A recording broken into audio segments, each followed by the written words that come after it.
give yourself time. I have a motto where I tell myself, give it a year. For everything, I say, I'm going to give it a year. I'm starting today. I'll give it a year, and I'll look back and say, are you good? Do you want to continue? Do you want to stop? So just give yourself time. Yeah, character development is hard. Yeah. It can break you, but it can also really build you. Parts of you that you didn't know could be built.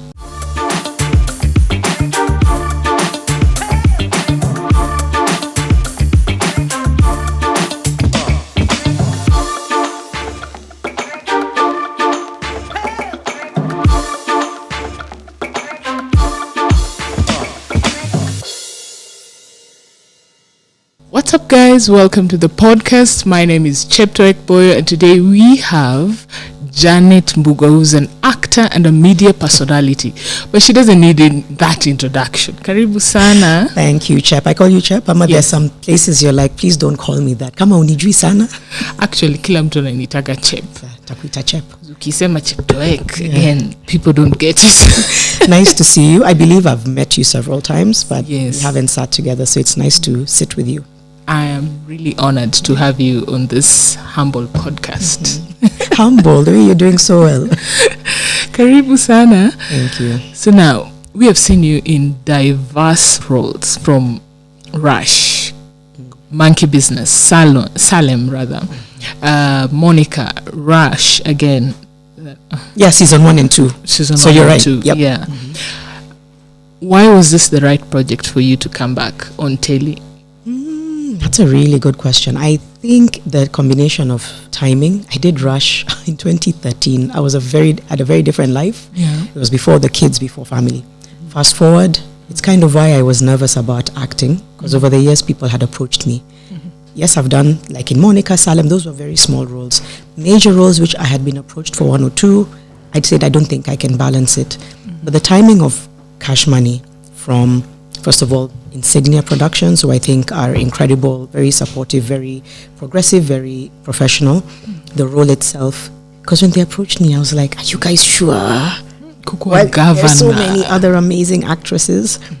When they told me it's a governor, I was very curious. I said, okay, that's kind of in line with women and empowerment, which I deal with. And I think the third thing was just that it's about a reflection of society, the crime, the drama. So those are the things that made me say yes, but it was mostly being able to play the role of a governor that kind of sold it for me. And the cast, the rest of the cast, when they kind of mentioned who was there, I said, okay, I'm in. Okay. Now, you as you've said, you play the role of a governor, and not a very straightforward governor. Is like a crook kabisa. Is that role close to your personality? Surely, Chep. Nauliza tu. Aki Chep. Uko na personality zile tu. Chep is like, kuna vitu hatujui. Not at all. I think I also wanted to explore that. You think about the people in power that we have in Kenya and in a lot of parts of the world. There are a lot like my role, unfortunately. A lot of them are into deals and abusing their power. So even though I was approached to play a governor, I also needed to play the governors that we know. Unfortunately, we know them for being able to serve their interests and not national interests. So no, we don't have any similarities with the role, other than the fact that we are both balancing work, parenting, that kind of thing. Women who are trying to, be in industries which are male-dominated. Maybe that's as far as the similarities go. But in terms of characteristics, values, no similarities. Taking this role and looking now currently at the governors who are in power, what do you want changed in the country? Oh man, so many things. Now that I'm back on air and having these conversations every day on current affairs and politics, every day when we're doing the newspaper review or conversations with Mariam and Eric Latif, who I host with, the biggest issue for me is seeing how much money the country is losing. It drives me crazy. What, 1.2 billion missing here, 3.1 billion missing. So the biggest change I would want is accountability. All that money is supposed to be serving Kenyans, and issues like SHA, SHIF, healthcare are affected because the money is not being used the right way. That bugs me. So that's the biggest thing I would change for governors, governance, and leadership in Kenya. for those who have watched or are going to watch, what do you want them to take from Kash Money? Hey, chap with the questions. And then she didn't even give me leakage. Kuna leakage. In a hot seat. You know what I want them to take? I remember one of the things I said to Philippe and Kahaki was, sometimes I can be conservative as a person, sometimes. And the character and the script had a lot of strong language and strong storyline. And they say to me, but Janet, that is a reflection of our society. We don't live in a society which is sanitized. So I think what I want people to take from the storyline is, this is a story of succession, of legacy, of corruption, which is very familiar. Can we interrogate why we always find ourselves in these circles? Why high-powered people abuse power? So I feel like I want people to look at a frame of society, see whether they see themselves in it, and if they do, can they call themselves to a meeting? And if they don't, would they be bold enough to speak out against some of the things that people do just for that extra buck? Maybe that's what it would be, to hold a mirror to themselves the way Kash Money holds a mirror to society. You know, when you're on a set, it has its own life behind the scenes. What we see on TV is just a little thing from the things that you guys have been doing on the set. Do you have any memorable moment on set? Oh man, I think the last day, at least the last scene where I rapped, was when we were shooting at the cemetery. Na imeni escape to say the name of it, but all of us were together, because you shoot scenes depending on who you're shooting with that day. So some days it would be with Ron, who plays Shadi, my son. Other days it would be with whoever the characters are. This scene was nice because almost all of us came together, save for the detective, and most of the cast came together for this scene. So it was memorable because we hung out, people like Sanaipei Tande and Joy Mutengi, who I've known Joy for maybe 15 years plus. We were together at KTN back in the day. She's awesome. Sanaipei, I've known her since we were kids. We grew up together in Mombasa. We were like neighbors. And then people like Amara, who I just met, but she's amazing. And all the other guys, Philippe, Kahaki, Ron. So us being able to just hang out, have fun, decompress, talk a little bit about what this series meant to us. That for me was memorable. We just got time to just spend time with each other, have a good laugh, reflect on the series, catch up with each other. So for me, that was really, really memorable. And maybe when they surprised me on my birthday, my first day of filming was my birthday, January 11th, 2024. And I had no idea. So when I came out to go, the whole cast and crew surprised me with a cake and singing. Oh, wow. I would say those two were very memorable. Especially watu wa Januari tunawasahau sana. When is your birthday? Oh, I thought Chep was going to say sisi watu wa Januari. Ameniweka huko. Wewe mtu wa Januari. Tunasahaulika sana. Mimi ni wa September. Oh, September when? 28th. Wow, my son is 17th. So September, yeah. Okay, cool. We might have similar personality. You've just mentioned Sana was your childhood friend, Uko Mombasa. How was she like then? You know what? She's always been a star. I don't know how else to put it. Even when she wasn't trying, and I'm talking about we were kids, like we were 9-10 years old when we knew each other. She had this thing about her which we still see. You know that factor that you can't, the it factor. Yeah. She's always had it. So what I remember is her being, people admiring her, other kids, just being like, wow, Sana or Tasha. Her English name, I don't know if she says it, but it's... Hata sikujua naitwa Tasha. Maybe I'm sorry. Amelik. But yeah, she's always had a bit of an X factor to her. So whenever I see her, I'm just like, you always had it. So that's what I remember. Yeah. I don't want to spoil a lot, but when I look at most of your scenes, because I binge watched the whole Kash Money, there were serious scenes. There was nothing home, kind of like the setup was at home. And I'm hoping this season 2 of Kash Money. Me too. So, if let's assume season 2, writers waamue, Janet Mbugua atakuwa, ama governor the character, atakuwa kwa bedroom with some nude scenes or intimate scenes. Is it something you're open to do? Ama yoita? I'm curious. Probably not, only because, sometimes there's something that you would say, this is acting.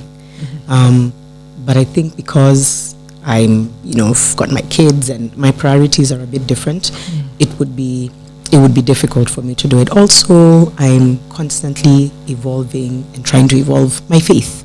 So those two factors of faith and would make it difficult for me to do. I think there's many other ways that we can express such a character, but I don't want to get too into it because I already think the writers did such a good job, even with all the characters, whether they were doing stuff that was kinky or doing stuff that was criminal. I think the way it was written was tastefully done, even though some of the scenes like really pushed the boundary. I like the way it was written. For me, I mean, I feel like I would have to sit down and have a conversation about it. At the same time, let's see how to negotiate and reach a middle ground as to what the character can and can't do. A lot of the time, it's really up to the producers, the directors. Yeah. So Netflix has basically opened you to the international market. Now let's assume there's Nollywood knocking on your door, there's the SA guys wanting Janet, or maybe even Hollywood. Which market would you want to go first? That is a really good question. I don't know. I'd probably want to start, on the continent. I think what the storylines in SA and Nigeria, even on Netflix itself, are really good. I've really enjoyed watching a lot of the content I watch on Netflix. I'm always waiting for what's coming out of the continent. Our stories are good. Our stories are different. Our stories are unique. So I would be open to seeing how we can tell a Pan-African story. And if that happens to reach Hollywood level, fine. I don't know that that's in the pipeline, but I would probably want to start with our stories at home on our continent. So Nollywood, South Africa, she's available.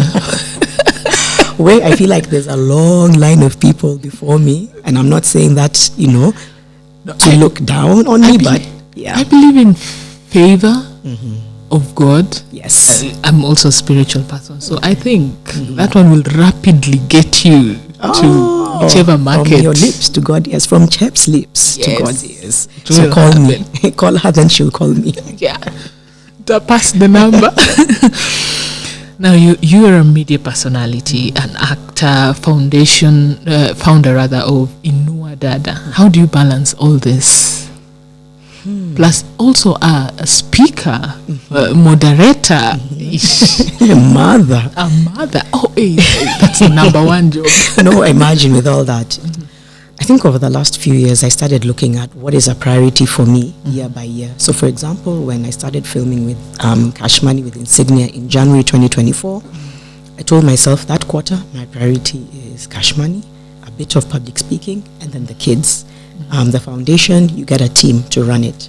So I try to organize my life around my priorities. Right now, because I'm on air every single day from 6 a.m. to 10 a.m., every day, every weekday, I've had to restructure my life so that I'm not burnt out and stretching myself thin. So even though I'm doing all the things you've said I'm doing, I spread it out. Maybe that's how I create balance. So I say, sometimes if I'm being called to do something, I don't have to do it all the time. Like, we have this speaking engagement and this speaking engagement. I just say I'm not available. And I do the ones which really matter, the ones which make sense. That's how I'm trying to find my balance. So time will tell. That's how I try to do it. The foundation, obviously, we've been affected by the USAID stop work order. So we are going to have to completely do a 180 and restructure and figure stuff out. But I've got an incredible team, and we're trying to figure out how do we downsize for some time before we pick things up again. So I also try to delegate. That's also how I try to balance. I say, I also have a media company I'm growing. That's where I do it's official with Janet Mbugua recordings. So I have a small team. They can focus on that. Small team at Inua Dada, they can focus on that. And then I'm able to be a mom. But I also have help, whether it's the nanny or my parents. So I think I just learned the art of saying, Miss Idea, please, I need help. As women, we don't like delegate. You're still present. You're doing the best you can, but you're delegating because it's okay. Please, madam, si lazima tukue super women. I don't know. We need to unlearn that and I had to unlearn it. So maybe I balance all this by just delegating and picking what makes sense in that season in my life. When you say the funding has been affected, does that mean like what all the money that was coming in, nothing is coming right now? There's not too much I can say, but what I can say is it has caused a significant shift in how we do our programs, and will force us to completely reevaluate and reset. The good thing with Inua Dada is the heart of Inua Dada has always been advocacy. So it doesn't take away from the fact that we have these platforms. We're always doing digital campaigns. We started digital. Digital is actually, and media is what birthed Inua Dada. It was when I was on TV, and it was when I was on media. Everything else grew as a result. Yeah. But now we can say, okay, we can put some things on low burner as we now pay attention to the advocacy and digital and figure out the programming over time, because yes, it has significantly affected us. For those who do not know about Inua Dada Foundation, please waambie what the foundation is all about. First of all, I like to speak truth. So as a founder right now, it's hard. It's hard to see, people's lives affected because of something that we can't help. Yeah. So it's not. I also like to be honest about today, as Janet sitting here with Chep on Bus Central, it's heavy for me as a founder, because we have had to significantly affect the lives of people that we've worked with. So that's one. But Inua Dada started 2013 is when there was a story that ran about periods. I was on the news and it struck me, and I wanted to do more. I wanted to find out more. So over the years, we became big on advocacy around period poverty, period stigma, and making pads. We hired some women to help make some pads, which we either donated or sold, and wrote a book called My First Time, which covers the stories of first time period. And we were going to start a book tour, but COVID hit. So in the middle of the book tour, COVID hit, but the books are still in Textbook Center. And we've done a lot of digital campaigns since then, some of which have been covered even by media houses on the continent. So Inua Dada is really a platform that tries to give dignity back to girls, but includes the broader community, and use conversations and digital to just empower people and give them information. Donate to Inua Dada. Donate. Because you said haiko sasa. Yeah. Now, on the show, you are a mother of a boy. And in your personal life, you're also mama boys. How is parenting? I'm a boy mom. I love parenting. I really do. And I thank God that I enjoy it. Why do I say that? It sounds like a weird thing to say. A lot of parents are struggling. So when you're struggling mentally and financially, it affects how you see parenting. And I don't know why we don't talk about how hard parenting can be. Especially financially. Especially financially. Chap, are you a parent? Yes. How old? Turning 14 this year. The way you look like a whole teenager. I'm not, but thank you. Thank you. Sijui hiyo glow umetoa wapi? Share the secret. A teenager, wow. Mine are about to be 10 and 7, so they're still quite young. So it's a nice stage because we hang out, movie dates. Sometimes we just go for a drive, or we do pop. So I like hanging out with them just to get to know them. And I just feel very blessed to be their mom. So I love it, but it doesn't mean it's not challenging. And so I'm just trying to lean on God's grace and wisdom and my community, my parents and the wider community, to just allow me to have that strength and bandwidth to be a good mom. But I love it. Shout out to Uru and Mali. So I love being a mama. I love it. I love it. I love my boys. They've reintroduced me to myself. They've just taught me so much about how to see life differently. And they definitely motivate me. A lot of the decisions I make are motivating to them. They know I'm on Kash Money. They're the ones who saw me on Netflix. They can't watch it, obviously. But remember, there was the poster. Yes. Let me tell you, they grabbed my phone. They ran to Lenda kwa Shosho Naguka. They were like, your daughter is on Netflix. And things like that bring you so much joy because they're seeing it through very innocent eyes. And they were asking me things like, how did it feel to be acting? So for me, that's the joy. Even in the pain, even in the times we have to discipline them, in the times when tunakosana, it's still a beautiful experience. But it's moments like that of them getting excited about a series that I'm just so like, oh cool. Man, this is so cool. Yeah. And they were sitting there showing my mom and dad. They were like, look, mommy is on. That was very cool. Nice. Yeah. Who is your favorite actor? Wow. Or let's say actors. The people as if you locked out. Anywhere, local and abroad. I shouldn't even say local. There's nothing like local. Now we are global. Yes. That's our local Omekwa global. Yeah. Wow, I feel like I'm going to have to take 5 on that one. I'll start with who's acting. I loved in Kash Money. I think I want to start there. I think the roles that Sana and Amari played, they did a really good job. Oh yeah. Those two did a brilliant job. Lenana did as well. John C.B. So I'm gonna have to think about it, but I'd say quite a number of the folks I was on set with. And I don't know, I kind of like the old school ones as well, people like Denzel and those kind of people who are, there's something Denzel said that I really love how he said it. He said, when he was being asked, Kwani, you're not on social media, you're not looking at how people, and he said, but acting is about being good, not being known. You have to focus on the craft of acting. The being known can come. Yeah. And I like that. So people who focus on the discipline, on the art, you can tell. It doesn't mean the social media doesn't matter. It just means it should be a byproduct. It shouldn't be the thing that it should be the thing that you're focused on. So a lot of the people who have that, people like Viola Davis, people who give such strong performances.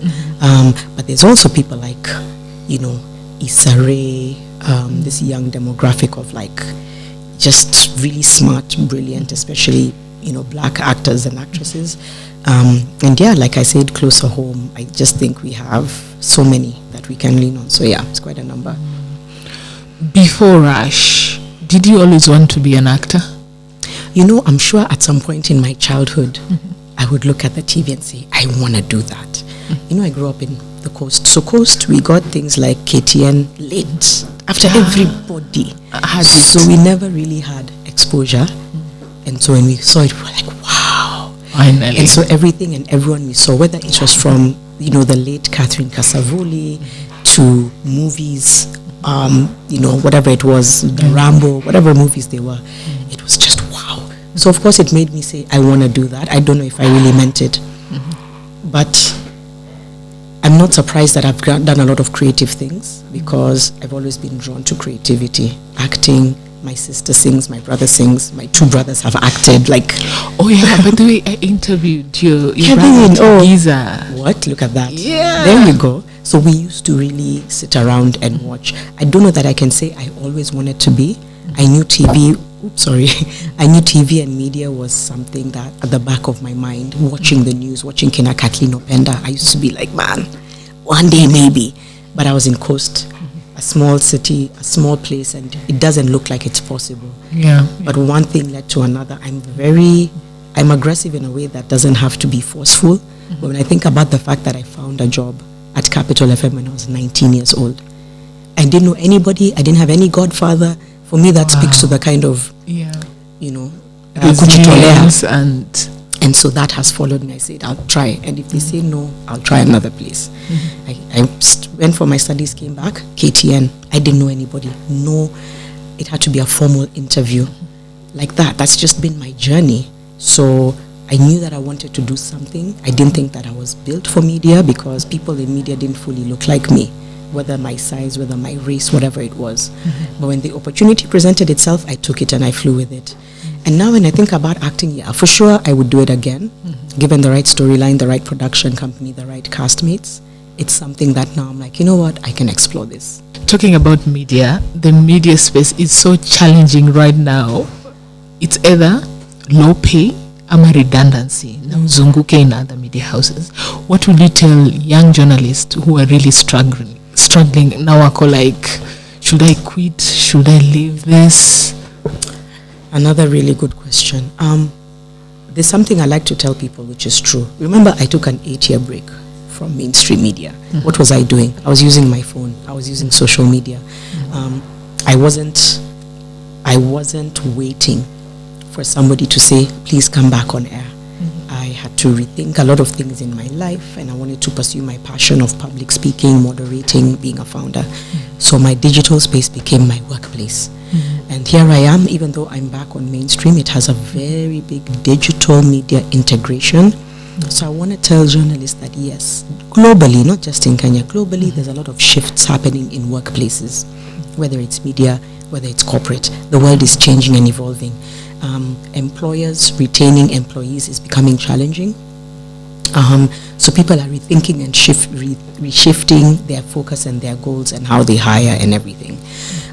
So I would say for somebody who's struggling and feels like, if you are in a media house right now, I would say use that as an opportunity to couple it with your digital skills. Meaning, even if you're hosting, anchoring, reporting, what are you doing online that diversifies you? Are you doing a weekly commentary series or a weekly podcast or just a weekly video? Try and learn those skills. Why? Because the world media is integrating digital already. So yes, it's hard. There's redundancy. There's moving around.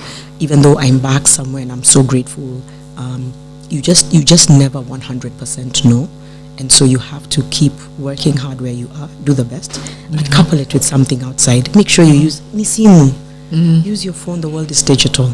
So I always tell people, journalism is now in your hand.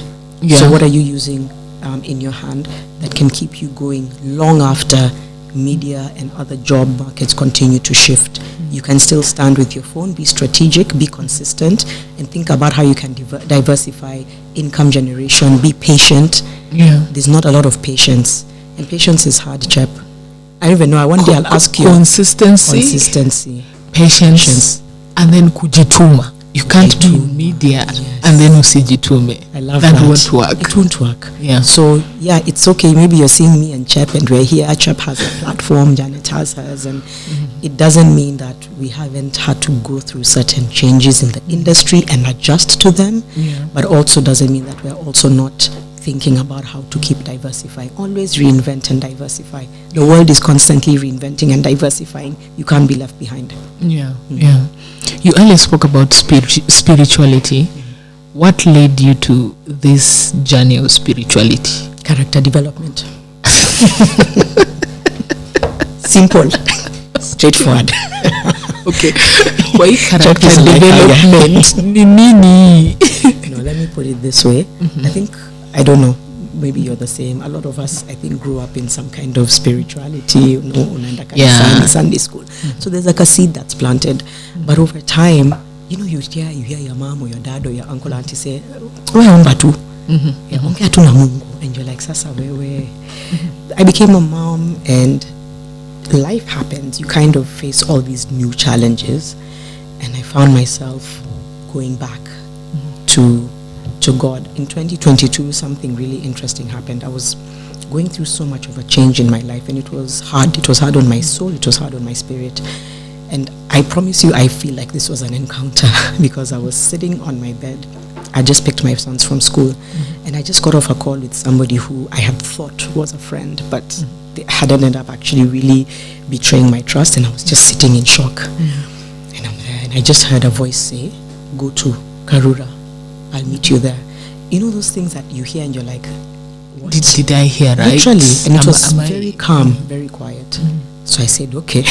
It was 4 p.m. I wore my tights and my shoes. I told the boys 20.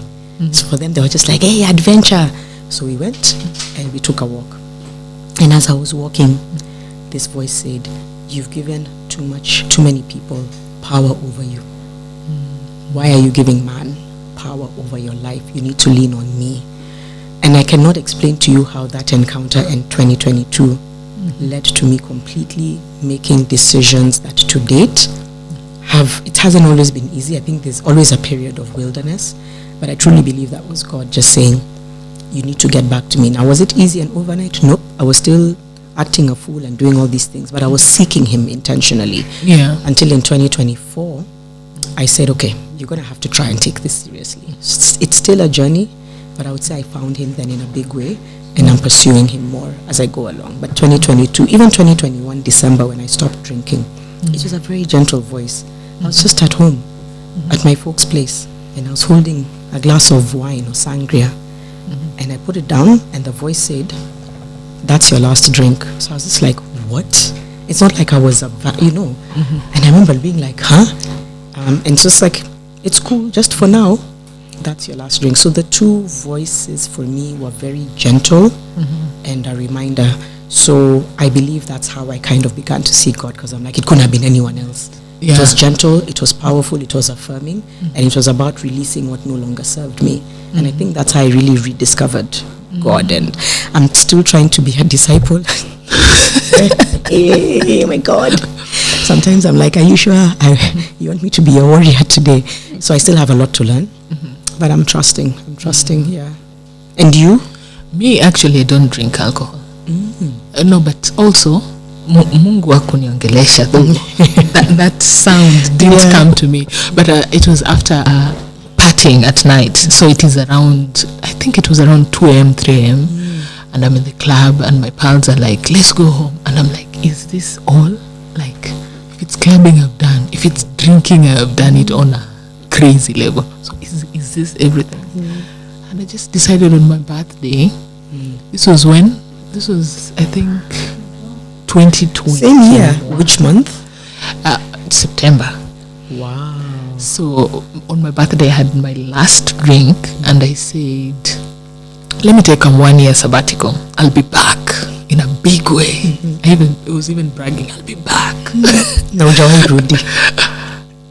After that 1 year, the next birthday, I was like, I don't feel like drinking. And here you are, like almost 4 years later. Almost. I'm even surprised at myself. Yeah, that's cool though. Well done. I think it's very similar. I thought it would be a one-off. I thought people would ask me, when are you going to drink again? I was like, I don't know.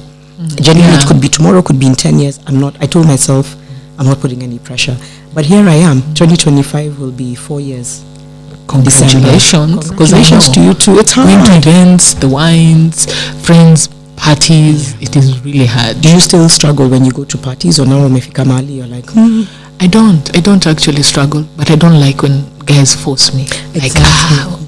Like, one glass, I don't like that. Yeah, I'm like, I've simply told you I do not want to drink. Yeah. Don't force it. Just leave it. Yeah. Same.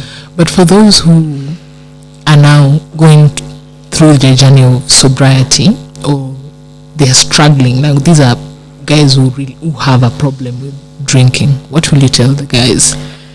That's the thing. It's hard because I know I'm not a case study in this like remarkable recovery story. And even in the videos I've done, I've always said, hey, guys, I'm not an expert. And I know some people were like, but Janet, if you were not addicted, why is it a big deal? But I like how a lot of people came on the comments and said, oh, no, you can't say that, because I think I would have fallen into it. Eventually. I could see myself going down a path. So it's really hard to speak to people who are going through substance abuse, because it's such a personal struggle, and I don't want to invalidate anybody's struggle. But I think there's something to come to the moment where you ask yourself what it's doing to your health, your finances, your soul, your spirit, your circle. If you're able to take time to reflect, and then hopefully you can seek professional help and slowly wean yourself off it. It won't be easy. There's a video I did called Choose Your Hard, and I said, whether somebody is trying to be sober, celibate, get off hard substances, it is hard. It's hard because it's you have to reset your mind, your body, your soul, which is why I said, and I always tell people, please extend grace to somebody who's going through that transition. Don't poke fun at them. Don't ask them, you can't even just take a sip. Leave people to just deal with their demons. So I would say it's self-evaluation, seeking a community that's going to support you, and doing the work, and then being patient. It's not going to happen. In 6 months, you could slip and go back and get drunk. In 7 months, it happens. I don't know why guys take it too seriously. That it has to be perfect. It can't be. There's always a chance of restarting and starting. Like, there's no end to starting. And it happens to anyone. So when it happens to you, don't make yourself be like, look at me, man. I'm not even serious. How could I do this? Extend grace. If you do slip, go back to where was that pain point that made you slip. And you might slip 1, 2, 3, 4, 6 times. Eventually, you'll actually find your pattern. Extend grace and give yourself time, and have the right community and resources and materials around you. You also can't be going into the den when you're trying to come out of it. No. You have to be strong about it. Even change your friends. That is 100%. what I had to do. Wow. Like, was that quite a transition for you? It was. They're my people. I don't hate them. No. But now they like to turn up. Like, we can't. We're not on the same page anymore. Yeah. For those who are going through a hard time, like you said, character development, ili kufanya you fight your superiority. Yeah. What will you tell them? Those who are going through challenges might not be actually similar to yours, but it's just life is happening. Understand that it's actually a necessary part of building your resilience. Character development,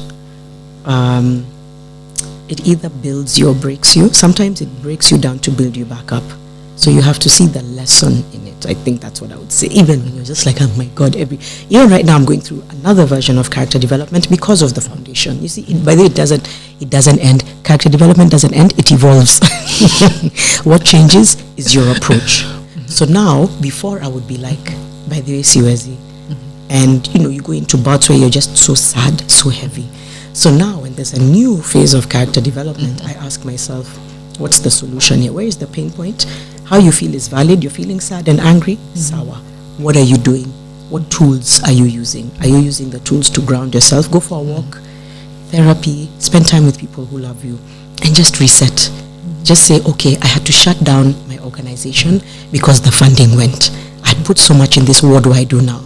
Ask yourself, can I redirect my vision for a bit to something that can be sustained as I slowly look for other avenues? Or I had to lose this relationship. I loved this person so much. Where on earth am I supposed to start?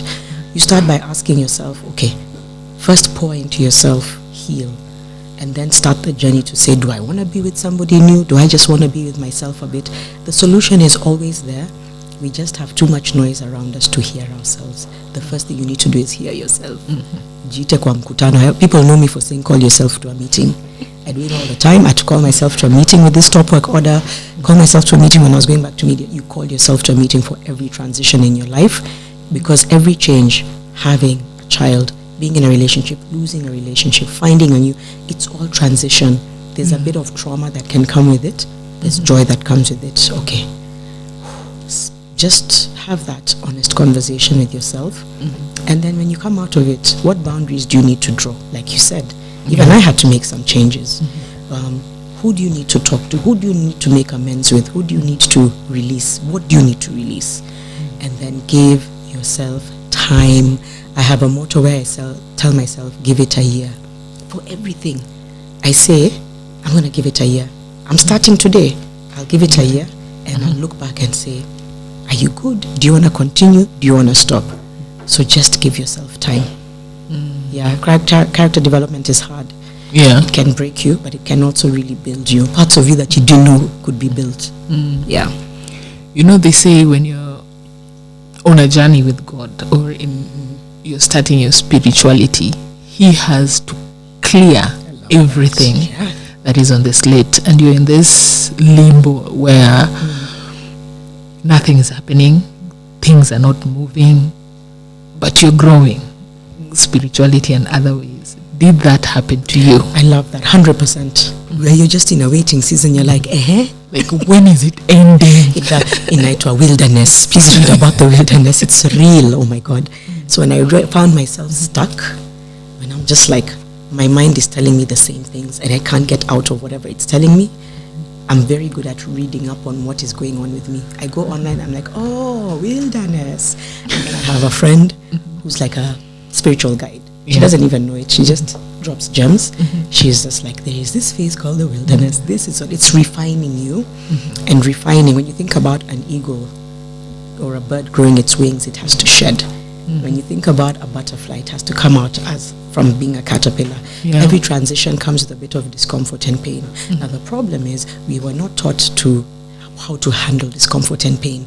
We were taught how to avoid it. And then the brain even tells you. The brain is like, hey, kitu ni mbaya, go. But that you're there, you're like, I have to go through this. The only way out is through. Not over, not be through. And when you're doing that, every day, what are you learning? But the problem is, I don't think there's a lot of people. My biggest thing is people are not patient enough. Yeah. I get it. Waiting is not sexy. Waiting just looks like you're being weird and like umeke. And it's boring sometimes. It's so boring. I feel like Chep is describing everything. It's boring, it's slow, it's stuck. Just think about a highway where you're just driving and there's no destination. You don't know where you're going to land. Yeah. But yet, we have to normalize waiting. Yeah. We've normalized, move, go, on to the next. Because I can imagine you and your work and everything was so fast-paced, being reduced to this wait. You know what I had to do in 2022 after my encounter? I told myself, because I was very raw and in pain, I actually had to pause for a bit. So what did I do? I left one project and gave myself like a 3-month. Now obviously this is a point of privilege. Not everybody can do that. I had enough savings. But I actually said, Janet, you cannot function right now. You are down. You're borderline depressed. You need to be there for your kids and for you. Those are the most important people. And it helped. I just hit pause. I rested. Like I just rested. My spirit needed rest. So I'm thankful that I had that period. So that by the time I went back to work, because I remember it was in April. And I knew that from September, I was going to travel for work. So I had a few months to work backwards and say, Skiza, Jikaza, figure out how you're going to be ready for travel. Because you need that gig. And so I took some time. I actually isolated a bit. I told friends and family, Skizeni, it's not personal. I need a minute. Yeah. And I was very vocal about it. So my friends and family were like, no problem. If you need us, we're here. So I actually took some time to just do nothing. But just like pick the kids, drop them, spend time with them, sleep, wake up. That thing of being stuck, I hadn't been there before, but I knew I wasn't mentally okay to pour into something. So if you're able to hit pause, it may not seem ideal. God guides you. For those, you know, Jackie Hill Perry said something very powerful the other day. She said, sometimes when you're talking about God and gospel, it sounds like a foreign language to somebody's circumstance. So somebody's there, they're broke, they're tired, and then you're saying, just pray. It sounds, you're like, it sounds ridiculous to him. Ridiculous. What do you mean? I just need food for tonight. What do you mean? Thank you. And yet discipleship tells you, you have to constantly seek God. Yeah. Even these times I still grapple and I sulk for God. I'm like, God, leo nimejam. That was me yesterday. Oh, really? Leo nimejam. But I can only rant to you. I know, but Leo. Sikuna a whole book inaitwa Lamentations. We're allowed to lament. You know, I used to fear complaining because I thought it's a sin. Yeah. And then I read Lamentation and Job complaining. And I was like, I can complain. And yesterday I was complaining to him. Yes. And then he grants you eventually, like even me, it was like last week, I'm not even talking complain, but I'm like, I know you. Then I had to wake up and then I read Psalm which said you have to have a joyful heart. I'm like, okay, God, I'll be joyful. So it's normal to go through it, but we have to be in seasons when we feel like we can be in the wilderness. The wilderness grows you. God needs, when he needs you to be his disciple, he needs you to let go of things of the flesh. And we're humans. All we know is the flesh. Yeah. And he is trying to tell you, no, I know you know the flesh. Lean on me. Let me show you. So still, I'm still grappling with it. I still have days when I'm like, Sioni, God, last year we were on the same page. This year, kuna mali tume. Lastly, of late, we've seen a lot of, what do I call them?